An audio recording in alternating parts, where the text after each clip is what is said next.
मैं purple pen की संस्थापिका वसुधा जी की बहुत आभारी हूँ, जिन्होंने मुझे हिंदी दिवस के उपलक्ष्य में अध्यक्ष बनने का सुअवसर प्रदान किया। स्वयं अंग्रेजी विषय में स्नातकोत्तर अध्ययन करने के उपरांत वे श्रद्धा और मनोयोग पूर्वक हिंदी के प्रचार प्रसार और संवर्धन में दिन रात रत हैं।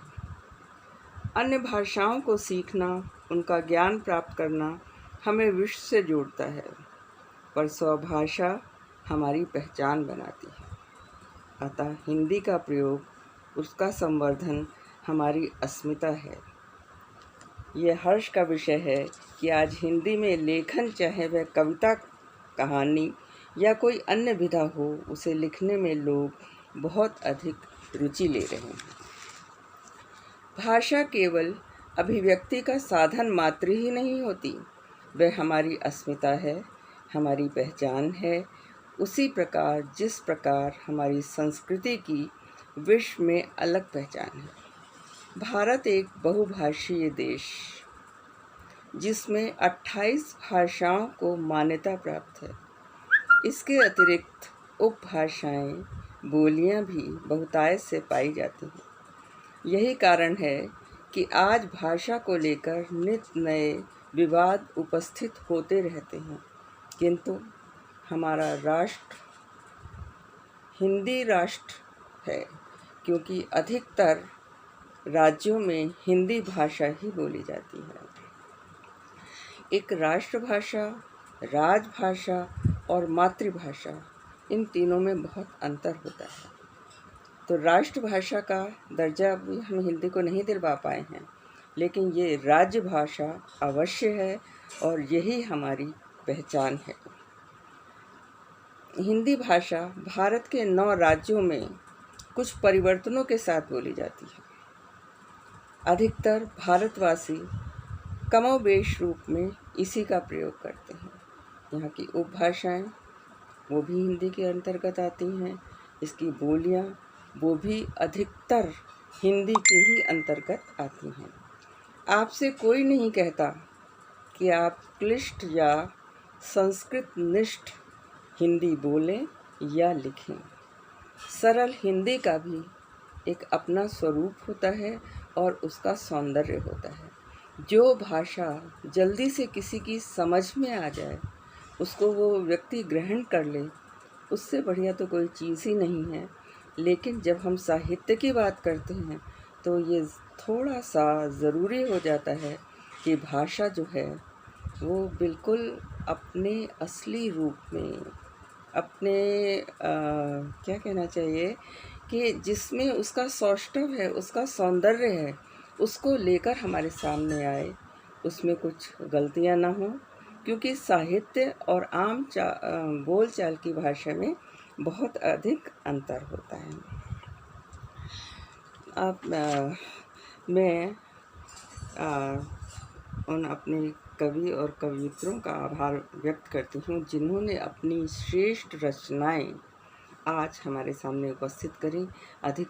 अधिकतर रचनाएं जो हैं वो हिंदी को लेकर थीं और अपने में बहुत श्रेष्ठता लिए हुई थी। बड़ी सुंदर रचनाएं थीं और मुझे बड़ी खुशी हुई इससे कि लोगों ने इतने सम्मान के साथ, आदर के साथ अपनी हिंदी की कविताएं जो हैं आज की गोष्ठी में प्रस्तुत की। मैं सभी का आभार व्यक्त करती हूँ। मीनाक्षी जी, रेखा जी, प्रबोध मिश्र जी, सुषमा शैली जी, चंचल पाहुजा जी, सुरेंद्र पाल वैद्य जी, वीना तंवर जी, कमलकांत जी, ओम प्रकाश जी। इनकी रचनाएं उच्च कोटि की रचनाएं थीं और मुझे बहुत हर्ष हुआ कि आज हिंदी दिवस के उपलक्ष्य में मुझे इतनी अच्छी रचनाएं जो हैं वो सुनने को मिली हैं। और मैं आशा करती हूँ कि उनकी रचना धर्मिता जो है वो नित नूतन नए सोपान पर चढ़ेंगी। अब अपने इस वक्तव्य के साथ मैं अपनी कुछ छोटी सी रचनाएं जो हैं वो आपके सामने प्रस्तुत करती हूँ। सबसे पहली रचना मुझे बहुत मासूम सी रचना लगती है, जिसको मैं आपको सुनाती हूँ। शीर्षक है चिड़िया। तुम मुझे पुकारो ना पुकारो, तुम मुझे पुकारो न पुकारो, मैं वनवासिनी चिड़िया हूँ। मैं तुम्हारे रोशनदान से आ उगती किरणों के साथ भैरवी गाऊंगी। सुबह का राग होता है भैरवी। सोते से तुम्हें जगाऊंगी। अब सोते से तुम्हें जगाऊंगी जो है, इसमें बहुत लाक्षणिकता है, जो जिस अर्थ में ले ले। कभी मल्हार गाऊंगी, वर्षा की ठंडी फुहारों से तुम्हारी थकन मिटाऊंगी और तुम्हारे दिल में हलचल मचाऊंगी। रात्रि वेला में जब सितारों से भरा होगा आकाश, तारों की पंक्तियों से होगी जगमगाती रात, मैं गाऊंगी भैरवी राग, मैं गाऊंगी दरबारी राग।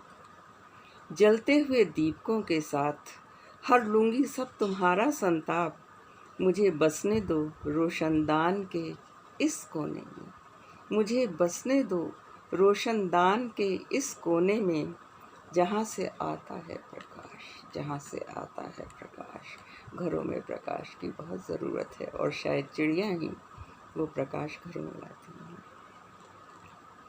अब इसके उपरांत मैं अपनी एक और छोटी सी कविता है जो शरद वर्णन की है, शरद ऋतु आने वाली है और बड़ी सुंदर होती है। चंद्रिका की चांदनी उस समय।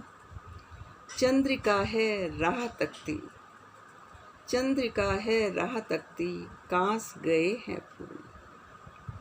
नदी तलैया जल भरे हम मगन, हंस मगन मन फूल, हंस मगन मन फूल। दिवा अफसान की लालिमा, दिवा अफसान की लालिमा, तकती छवि नभ कूल। रजत दुकूल पर छा गए, रजत दुकूल पर छा गए, तारे कुसुमित नभ फूल। ये मधुर मिलन की यामिनी, प्रिय मत जाना तुम भूल। ये मधुर मिलन की यामिनी, प्रिय मत जाना भूल। अपनी इन दो छोटी कविताओं के साथ मैं अपना वक्तव्य समाप्त करती हूँ और पुनः अपने सब कवि मित्रों को हार्दिक बधाई देती हूँ और मेरी यही कामना है कि नित्य नूतन वो नए सोपान पर चढ़ें और नई नई रचनाओं का गठन करें। नमस्ते।